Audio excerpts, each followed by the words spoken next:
para que pasen a danzar, por favor. Este es un evento único que estamos haciendo para primavera.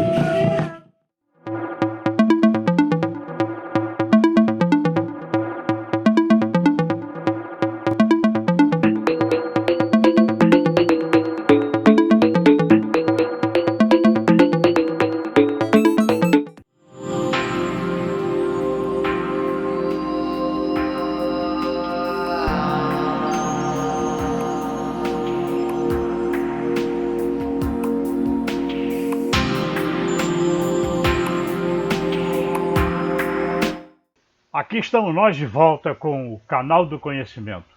Eu sou Armando Damit, professor, responsável pelo canal que traz para vocês história, tecnologia, misticismo e curiosidades. Desta vez a minha pesquisa está focada no Egito e na Babilônia. Não é um assunto contínuo, mas que traz as mais recentes descobertas feitas em 2023. Roda a introdução.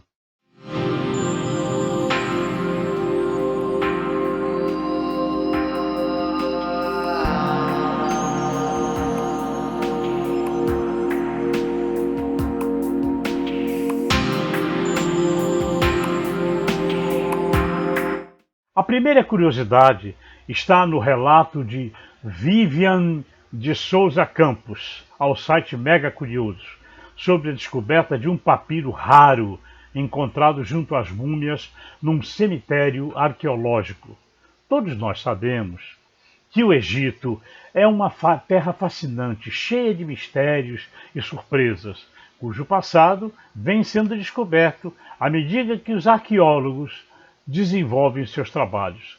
Recentemente, arqueólogos descobriram um tesouro enterrado na necrópole de Tuna el-Jebel, e entre esses achados, o mais importante foi um rolo de papiro bastante longo, contendo fragmentos do Livro dos Mortos. A necrópole de Tuna el-Jebel é um cemitério antigo localizado no Egito, e que serviu como descanso para altos funcionários e sacerdotes durante o Novo Império. Isto aconteceu entre os séculos XVI e XI a.C., abrangendo a 18ª, 19ª e 20ª dinastias. A escavação revelou uma riqueza de achados, incluindo amuletos e caixões feitos de pedra e madeira, e que continham múmias preservadas. O que mais surpreendeu os arqueólogos foi o tamanho do papiro. Tinha cerca de 13 a 15 metros, e o seu estado de conservação. Sabemos que o Livro dos Mortos é uma compilação de feitiços elaborados para auxiliar os falecidos em sua viagem após a morte. Esses encantamentos eram palavras que deveriam ser ditas pelos falecidos, superando assim os obstáculos do submundo e facilitando a chegada até Osíris. É bom lembrar que o Livro dos Mortos não era como um livro normalmente como conhecemos. Eram feitiços combinados de várias maneiras e enterradas junto ao falecido. Curiosamente, nunca foi encontrado nenhuma tumba com uma coleção completa dos capítulos do Livro dos Mortos. O que nos mostra, então, a flexibilidade e a adaptabilidade das crenças funerárias egípcias. A descoberta deste papiro, junto às múmias de Tuna el-Jebel, só vem confirmar cada vez mais a visão que temos mais profunda das crenças do Antigo Egito. Este achado só faz enriquecer o conhecimento sobre essa antiga civilização e sua busca pela vida eterna. Outra curiosidade, não menos importante, foi a que Flávia Correia, que publicou no Olhar Digital a descoberta de uma passagem misteriosa que dava acesso às pirâmides do Egito. Foi durante a restauração da pirâmide de Saqqara, no Egito, que conseguiram, atravessando um túnel lendário, a chegar a 8 cômodos inexplorados até então. Observem, em 2019, os arqueólogos trabalhavam na conservação da pirâmide de Saqqara, e durante as escavações recentes, eles confirmaram uma passagem lendária, vista pela primeira vez há mais de 180 anos e contestada a sua existência por estudos posteriores. A equipe explorou a passagem e chegou a 8 salas inexploradas até então. Um grupo internacional de pesquisadores, liderado pelo egiptólogo Mohamed Ismail Khaled, da Universidade Julius Maximilians de Würzburg, na Alemanha, fez uma descoberta significativa dentro da pirâmide de Saqqara, um dos menores e mais simples monumentos funerários faraônicos do Egito Antigo. A estrutura fica na necrópole de Abu Sir, a cerca de 8 quilômetros ao sul da pirâmide de Djoser, em Saqqara, uma região próxima ao Cairo, e foi construído para o faraó Saqqara, que reinou durante a quinta dinastia egípcia, há mais de 4.500 anos. A intenção era construir um cemitério em Abu Sir. Uma série de salas que nunca haviam sido documentadas foram escavadas pela expedição de Khaled, que trabalha na conservação da pirâmide desde 2019. Os esforços da equipe se concentraram em limpar os cômodos internos, estabilizar a pirâmide por dentro e evitar colapsos. Vestígios de uma passagem baixa avistada por arqueólogos durante uma escavação em 1836 continuaram a ser escavados.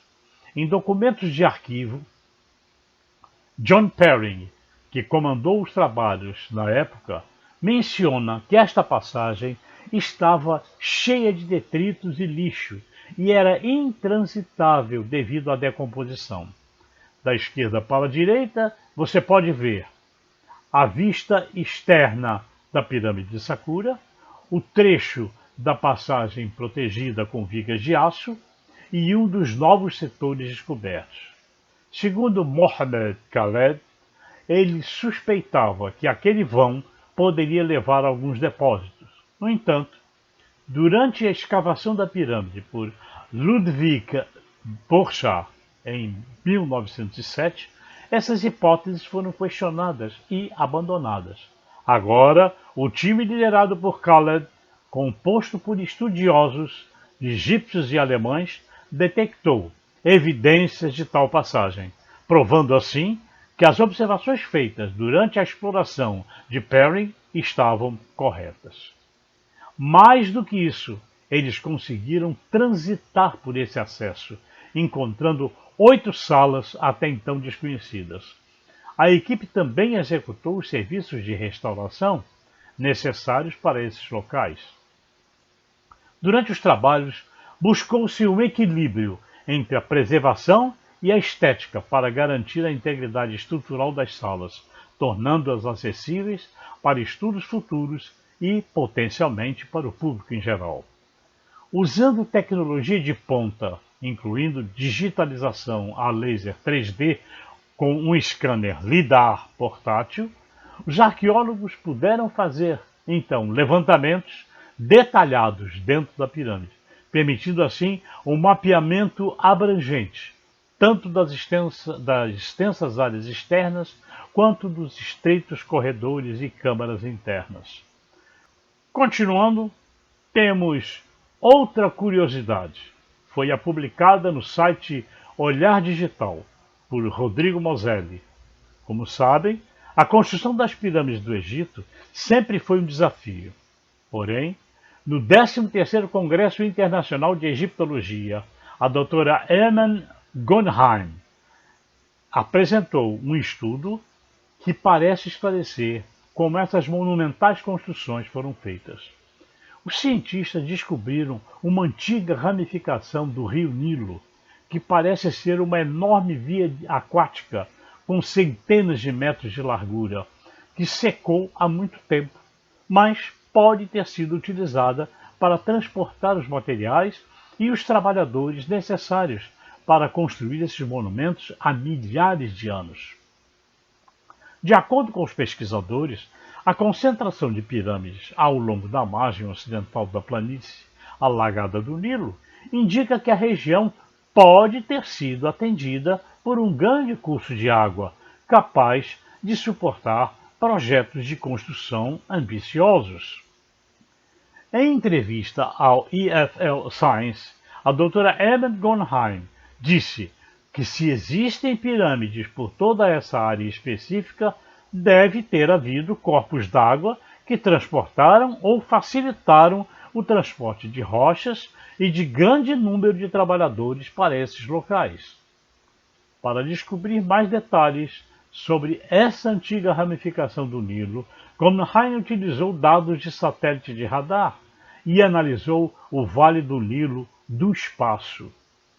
As ondas de radar são capazes de penetrar no solo, fornecendo acesso ao mundo invisível de informações sobre a superfície. Com isso, foi revelada a existência de um leito de rio seco, que serpenteia pelo deserto e pelas terras agrícolas por cerca de 100 quilômetros. A largura dessa ramificação era equivalente à largura do atual rio Nilo, chegando a mais de meio quilômetro em alguns trechos. Essa ramificação do Nilo é chamada de ramificação Aramar pelos pesquisadores, passando por 38 sítios diferentes de pirâmides, partindo de Fayum até Gizé. A equipe planeja ainda analisar amostras do solo do antigo leito do rio para determinar se estava ativo quando as pirâmides foram construídas. A confirmação dessa informação é fundamental para confirmar essas conclusões, mas existem evidências que sugerem que essa ramificação desempenhou um papel importante na construção dos monumentos. Gronheim explicou que a maioria dessas pirâmides costumava ter uma via de acesso que geralmente terminava em Templo do Vale, que é como um porto ou um antigo ancoradouro. A maioria desses templos do vale está exatamente localizada na margem da ramificação que foi encontrada. Além de ajudar a entender a construção das pirâmides, a exploração das antigas ramificações do Nilo também podem auxiliar os arqueólogos na localização de outros sítios perdidos do Egito Antigo. Gronheim afirma que, ao seguir o curso dos antigos cursos d'água, há grande chance de se descobrir antigas cidades e povoados que desapareceram ao longo do tempo devido às mudanças do curso do rio. Essas descobertas ajudarão a compreender melhor a história e o patrimônio egípcio. Agora nós vamos até a Babilônia, onde foram encontradas evidências que deixarão vocês de queixo caído. Imaginem que Pitágoras parece não ter sido o primeiro a resolver a equação das diagonais dos triângulos. O Canaltech publicou e eu trago de graça para vocês. Trabalho dirigido e redigido por Augusto Dalla Costa. Pitágoras foi importantíssimo para a história da matemática, mas ele não foi o responsável por descobrir o teorema que leva o seu nome. Cientistas encontraram, há quase 60 anos, uma tabuleta de argila em escrita cuneiforme, vinda da Babilônia, onde é descrito o uso do teorema de Pitágoras. Não com este nome à época, é claro, mas era o cálculo para descobrir o tamanho da linha diagonal interna de um retângulo, mais de 1000 anos antes do matemático. A tabuleta encontrada está nomeada como IM 67118 e provavelmente foi usada para o ensino e data de 1770 a.C., enquanto Pitágoras nasceu cerca de 570 a.C. Ela não é única. Outro registro em argila, datado de 1800 a.C. e 1600 a.C., mostra um quadrado com triângulos marcados no interior. A tradução e dos escritos cuneiformes com base 60, sistema de contagem dos babilônios, revelou que o povo sabia da existência do teorema pitagórico, bem como outros conceitos matemáticos bem avançados. Segundo os pesquisadores, é inegável que os babilônios conheciam a relação entre o comprimento da diagonal de um quadrado e seu lado, ou seja, d igual a raiz quadrada de 2. Esse é provavelmente o primeiro número irracional conhecido. Isso mostra a familiaridade com o Teorema de Pitágoras, ou, ao menos, com o caso especial para a diagonal de um quadrado, representado em termos matemáticos como D2 é igual a A2 mais A2, que é igual a 2A2. A tabuleta de argila de Shadupum, hoje Tel Halmal, na província de Bagdá, no Iraque, é datada do período babilônio antigo, 2003 a.C. a 1595 a.C. Nela, você pode ver uma teoria geométrico-algébrica sobre ângulos de triângulos retos. A foto que vocês estão vendo é de Osama Shukir Mohammed Amin. Não há, na verdade, escritos originais atribuídos a Pitágoras, cujo trabalho foi realizado mais de um milênio depois dos babilônios. O que há acerca do matemático foi passado para frente por outros gregos, especialmente os pitagóricos, membros da escola que o filósofo montou, onde hoje é o atual sul da Itália.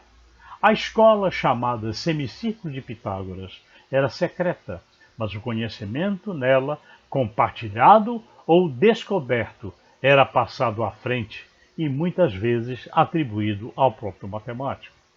Como registros escritos da escola são raros, muito do conhecimento pitagórico foi passado verbalmente, dificultando o encontro de material realmente original do filósofo Ásio de Samos. Por respeito ao líder, muitas das descobertas feitas pelos pitagóricos eram atribuídas ao próprio matemático, o que pode inclusive ser o caso do famoso teorema que leva o seu nome. Apesar de não o ter inventado, a sua escola popularizou a equação, que ficou associada a Pitágoras. Entretanto, nem por isso deixaremos de chamar de Teorema de Pitágoras. Esse trabalho serviu apenas para se observar que quanto mais aprendemos, mais percebemos que nada sabemos. Antes de encerrar esse vídeo, já que estamos em janeiro, eu queria deixar uma mensagem que recebi e achei muito oportuna. Uma crônica de autor desconhecido. A lenda do quarto rei mago. Há uma lenda de que, sem fazer parte da revelação, nos ensina o que Deus espera de nós. Dizem que houve um quarto rei mago, que também viu a estrela brilhar em Belém e decidiu segui-la. Como presente, ele pensou em oferecer ao menino um baú cheio de pérolas preciosas. No entanto, em seu caminho, ele encontrou várias pessoas que estavam pedindo a sua ajuda. Este rei mago os assistiu com alegria e diligência, deixando a cada um deles uma pérola. Entretanto, isso estava atrasando a sua chegada e esvaziando o seu baú. Ele encontrou muitos pobres, doentes, aprisionados e miseráveis, e não podia deixá-los sem supervisão. Ele ficou com eles pelo tempo necessário para aliviar a dor e depois partiu, sendo novamente interrompido por outro desamparado. Aconteceu que, quando finalmente chegou a Belém, os outros magos não estavam mais lá, e o menino fugira com seus pais para o Egito, porque o rei Herodes queria matá-lo. O rei mago continuou procurando, sem a estrela que o guiara antes. Ele procurou e continuou procurando. E dizem que ele passou mais de 30 anos viajando pela terra, procurando a criança e ajudando aos necessitados. Até que um dia chegou a Jerusalém, justamente quando a multidão enfurecida exigia a morte de um homem pobre. Olhando-o, ele reconheceu algo familiar em seus olhos. Entre dor, sangue e sofrimento, ele pôde ver em seus olhos o brilho daquela estrela. O miserável que estava sendo executado era a criança que ele havia procurado por tanto tempo. A tristeza encheu seu coração, já velho e cansado pelo tempo. Embora ainda guardasse uma pérola na bolsa, era tarde demais para oferecer à criança que, agora transformada em homem, pendia de uma cruz. Ele havia falhado em sua missão e, sem ter mais para onde ir, ficou em Jerusalém para esperar a morte chegar. Apenas 3 dias se passaram, quando uma luz ainda mais brilhante do que 1000 estrelas encheram seu quarto. Foi o ressuscitado que veio ao seu encontro. O rei mago, caindo de joelhos diante dele, pegou a pérola que ficou e estendeu-a a Jesus, que a segurou e carinhosamente lhe disse: "Você não falhou. Ao contrário, você me encontrou por toda a sua vida. Eu estava nu e você me vestiu. Eu estava com fome e você me deu comida. Eu estava com sede e você me deu bebida. Eu fui preso e você me visitou. Eu estava em todas as pessoas pobres que você assistiu no seu caminho. Muito obrigado por tantos presentes de amor.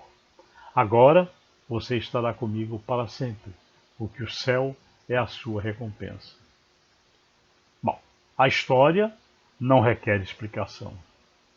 Somos o quarto rei mago e damos continuidade ao seu trabalho todas as vezes que ajudamos alguém ao longo dessa caminhada, chamada vida.